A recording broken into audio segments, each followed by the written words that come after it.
oceans have always presented a challenge to man. Many secrets remain locked in space, secrets that have puzzled men for centuries. The search for knowledge about space is underway. Hundreds of scientific rockets and satellites have been launched. As the information is collected from space, it is made available to people all over the world. Already, startling and practical advances in many scientific fields have resulted.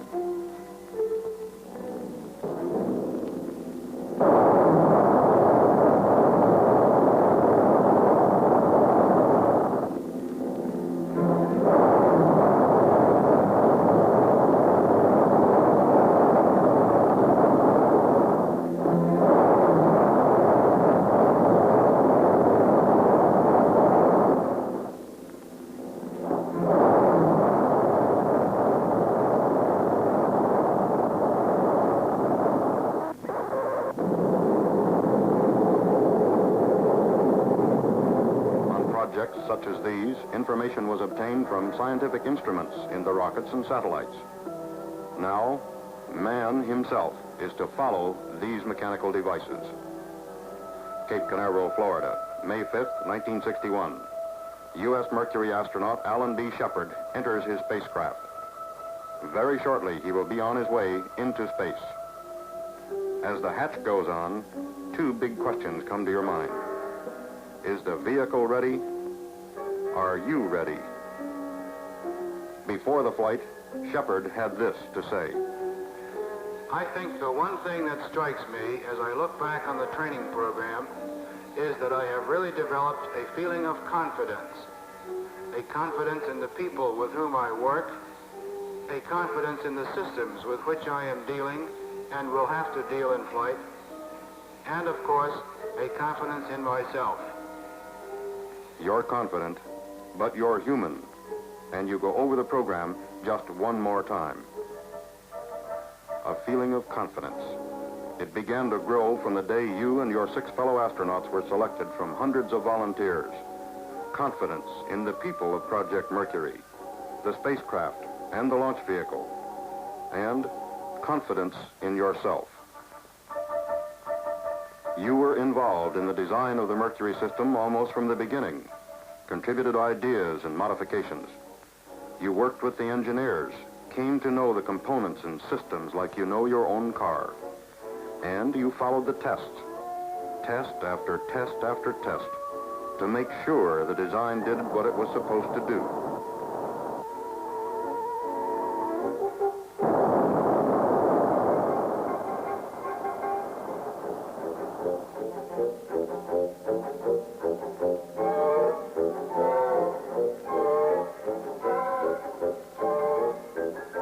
While research and development was underway, you went through almost 2 years of training.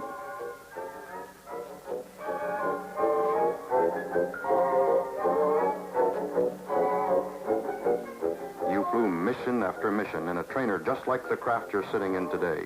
Became completely familiar with every control and instrument.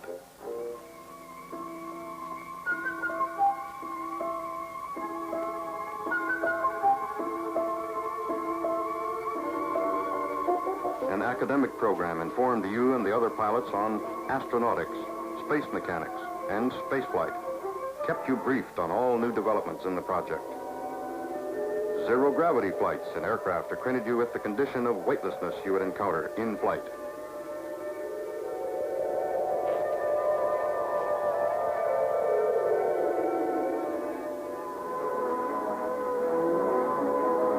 You got in a lot of centrifuge time, too.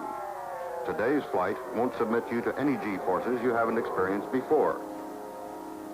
The program simulated every possible situation.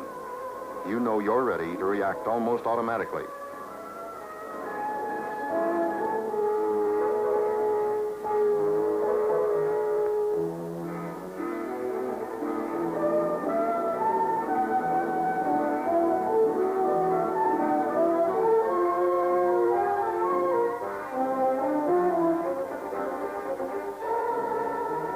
You practice controlling the craft attitude by manual control of pitch, roll, and yaw jets.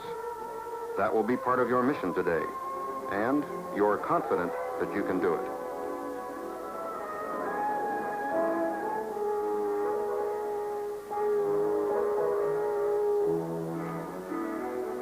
piled up plenty of experience into three-dimensional rotation. You know that even if tumbling situations occur after separation, you can bring the craft under control with your manual control system. There were continuing flights in high-performance aircraft. They were important to you, too. You're an experienced test pilot. Flying is your business in any type of craft. You remember extensive training in escape and survival techniques. There is always the slight chance the spacecraft may land outside the pre-planned area. As you sit in the spacecraft, waiting for launch, you know your training has covered every conceivable eventuality, every emergency, no matter how unlikely.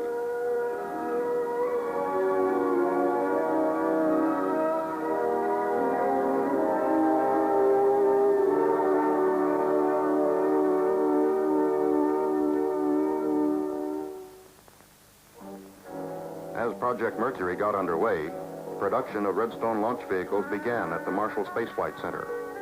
Careful, individual production of vehicles earmarked for Mercury from the day the first bolt came into the plant. The Redstone was available, and with modifications it would do the job.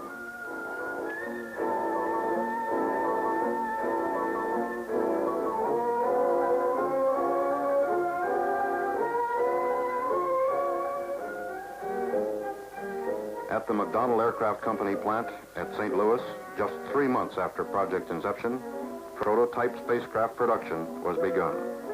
A few short months later, production spacecraft were being completed.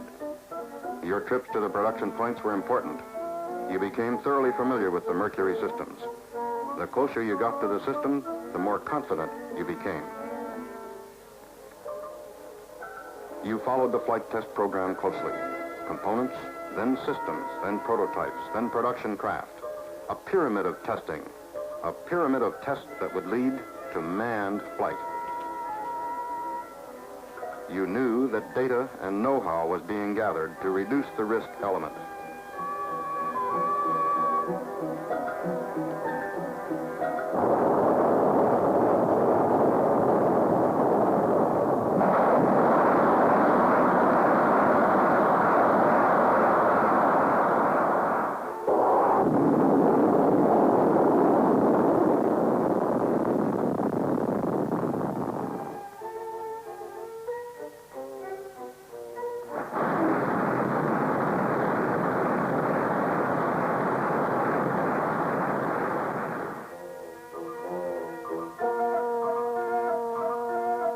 Every flight, the recovery forces were exercised. Procedures were developed to locate the craft and retrieve it. It became obvious that the craft would not be in the water very long after landing. A chimpanzee named Ham and 2 monkeys successfully flown in the spacecraft indicated the feasibility of manned flight.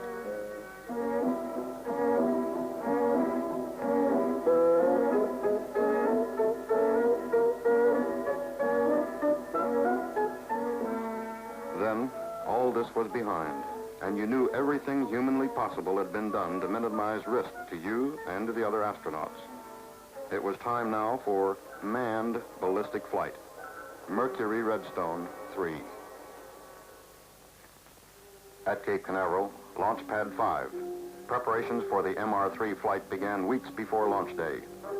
You went out and watched the Redstone slowly, carefully raised into place on the launch pad. You knew that you might be the pilot. For about 10 days prior to meeting with the spacecraft, the Redstone underwent exhaustive tests, inspections, and simulated launch operations. This vital part of the mission, the launch vehicle, must be as near perfect as man can make it before the spacecraft is installed. You and your fellow astronauts followed the test program closely.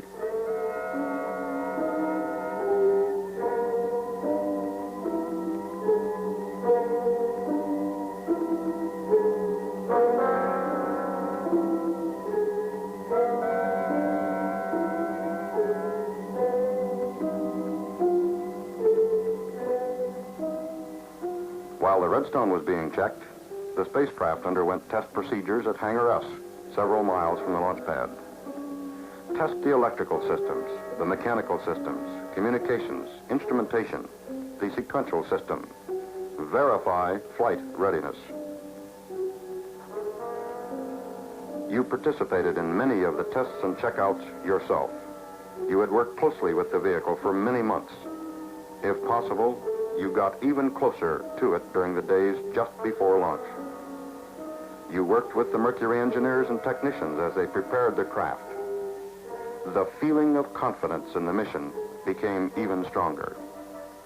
Your fellow astronauts worked with the same team effort that had prevailed over the 2 years of getting ready. You couldn't be everywhere at once, but they could cover for you. And as you sit in the spacecraft, you know everything is as ready as it can possibly be. They covered the control center, the blockhouse, the launch vehicle, the tracking stations. They kept a finger on the pulse of the operation. The spacecraft was checked out in a pressure chamber capable of 120,000-foot altitudes to test the environmental control system. And then you were added to the system. You made sure that your pressure suit and the life support system were working properly.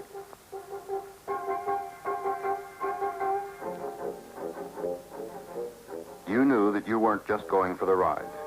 You would be required to gather information, make practical contributions, make sure you collected usable data.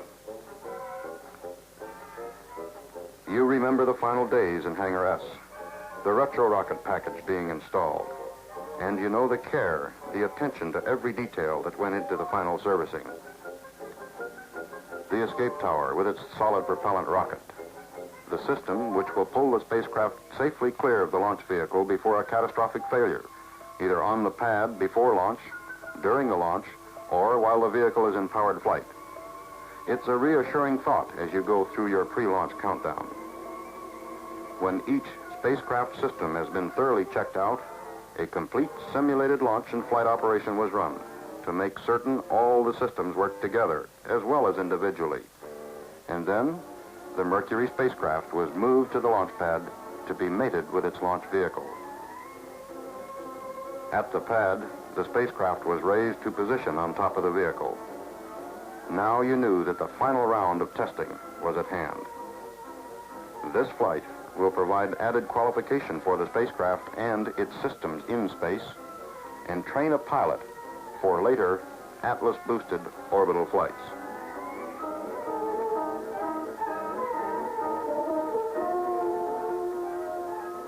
After mating, the testing began to make certain the launch vehicle, spacecraft, and blockhouse worked together properly.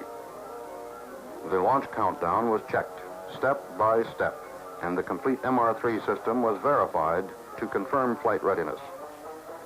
Complete flight missions from liftoff through landing, both for normals and for emergency cases, were flown electronically. The spacecraft was heavily instrumented to provide pertinent data during the flight. Throughout this period, all the elements of the mission made their preparations. Recovery forces, tracking stations, the Mercury Control Center rehearsed the mission again and again. You and your fellow astronauts rehearsed your parts, went through the procedures over and over. 3 days before launch, a go, no-go review board evaluated the flight readiness of all the mission elements: spacecraft, launch vehicle, pilots, tracking stations, recovery forces, everything. The decision? Go. The recovery forces were dispatched and on their way to their stations downrange.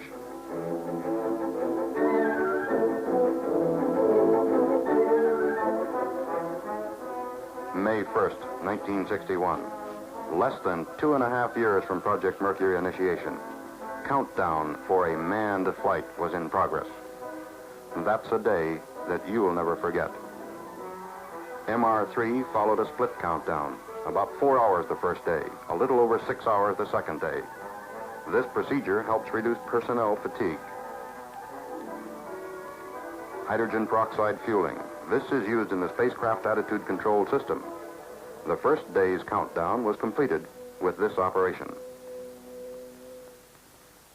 Very early in the morning, May 2nd, the final countdown is underway. Liquid oxygen for the launch vehicle. Before this operation, a meeting had been held to review the weather situation. The weather was marginal, but the decision? Go.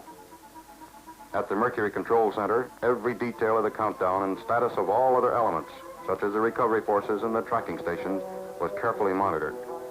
The Mercury Operations Director manages the entire flight from the center.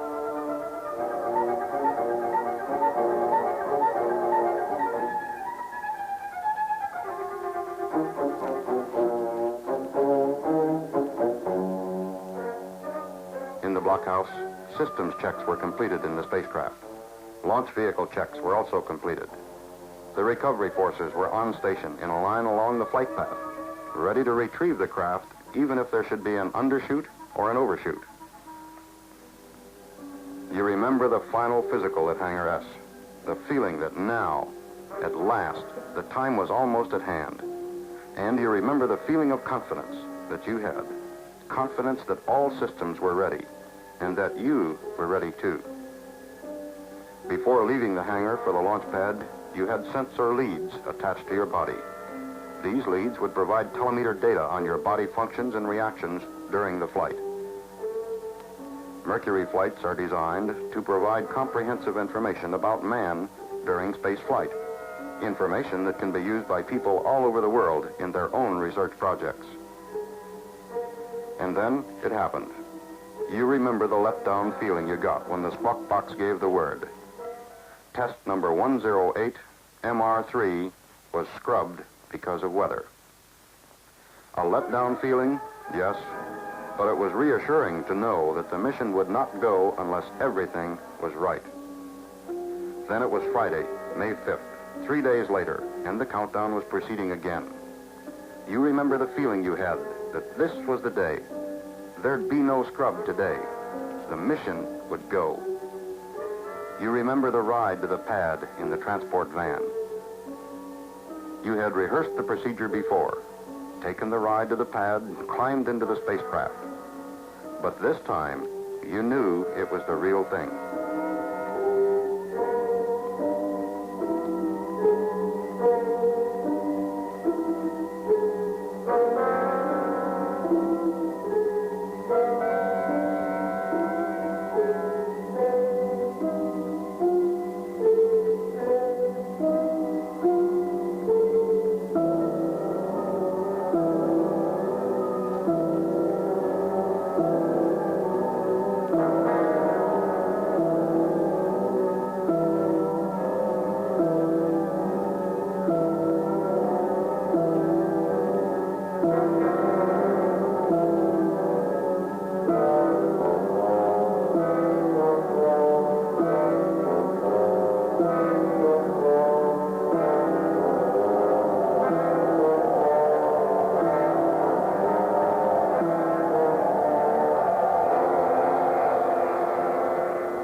Feeling of confidence.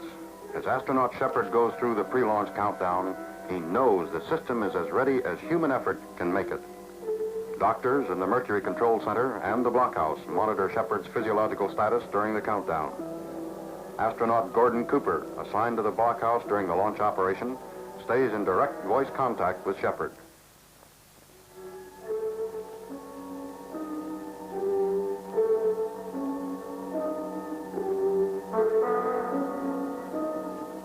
As the gantry is pulled back, the emergency vehicle known as the cherry picker is raised into position.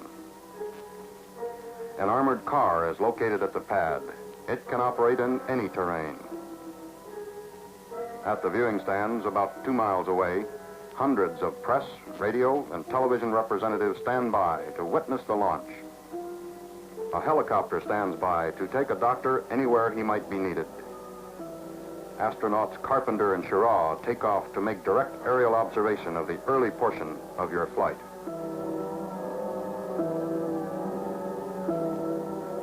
An amphibious vehicle is standing by, ready to move out if necessary to make a close-in recovery.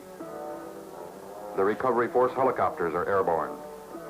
All elements of the mission have reported ready to the control center, and the launch is go.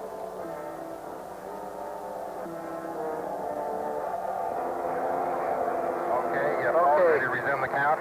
Roger, ready to resume the count. SPE, I'm going to turn it over to Stoney. Verify. Resume the count. Okay, Stoney, take it over. Roger. 5 seconds. 7, Stoney, on your room. 7, loud and clear, Stoney. Roger, loud and clear, also. 1 minute and counting. Roger. Bearing command. 30 watt. Roger, periscope has retracted. That's confirmed periscope pick up. Rain bus 24 volts, 26 amps. 10, 9, 8, 7, 6, 5, 4, 3, 2, 1, 0.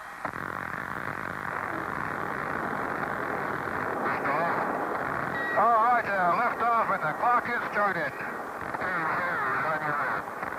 Yes, sir, reading you loud and clear. This is Freedom 7. The fuel is go, 1.2 G. Cabin at 14 PSI. Oxygen is go.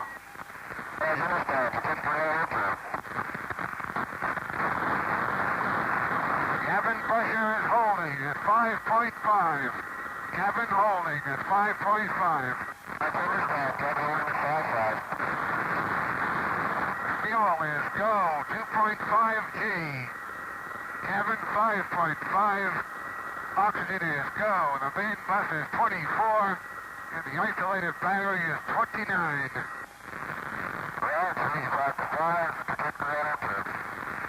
7 here. Fuel is go, 4 G. 5.5 cabin. Oxygen go.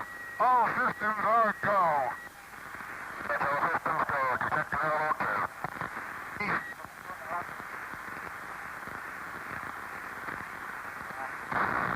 Cut off. Tower jettison green. Okay, switching to manual pitch.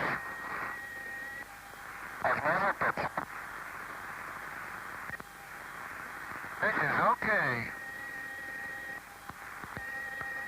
Switching to manual yaw.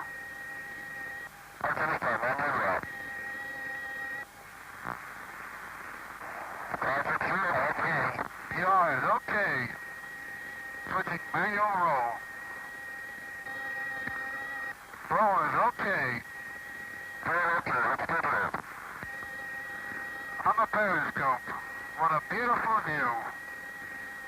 Cloud cover over Florida, 3 to 4/10 near the eastern coast. Obscures up through Hatteras. Okay, this is Freedom 7. And T build up. 3, 6, 9. Okay. Okay. Okay. Okay. This is 7. Okay.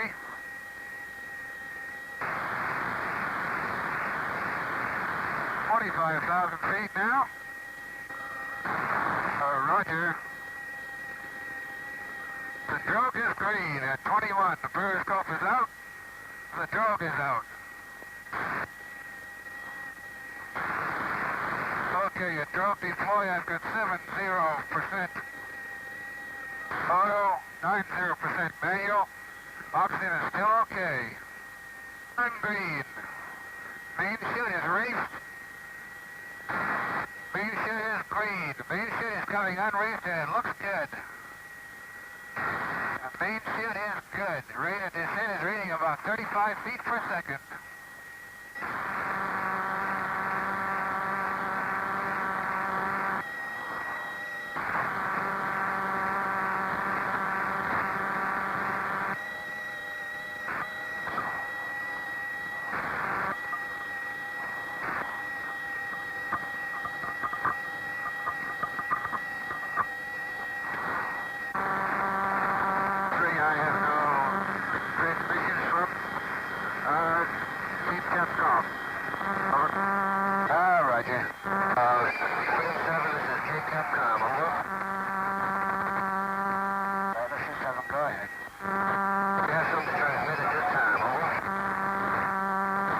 Negative, just relaying my condition is still good. I'm getting ready for impact.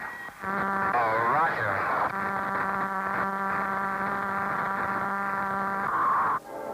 MR3 followed a normal ballistic arc, peaking at about 115-mile altitude. The spacecraft landed 300 miles downrange. The complete flight took 16 minutes and gave Allan Shepard about 5 minutes of weightlessness.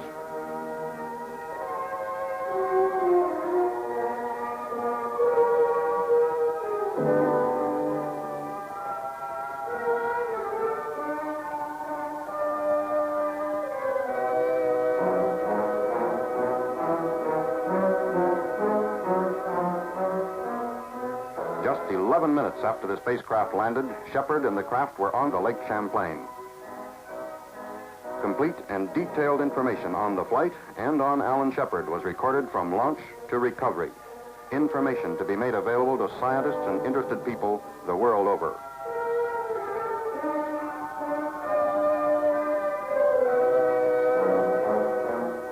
Within minutes after the flight, Shepard received a well done from the President on behalf of the people of the United States. A well done accepted by Shepard as a representative of all the people in Project Mercury.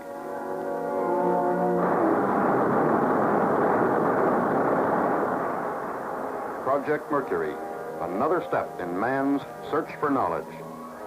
Freedom 7, another step toward man in space.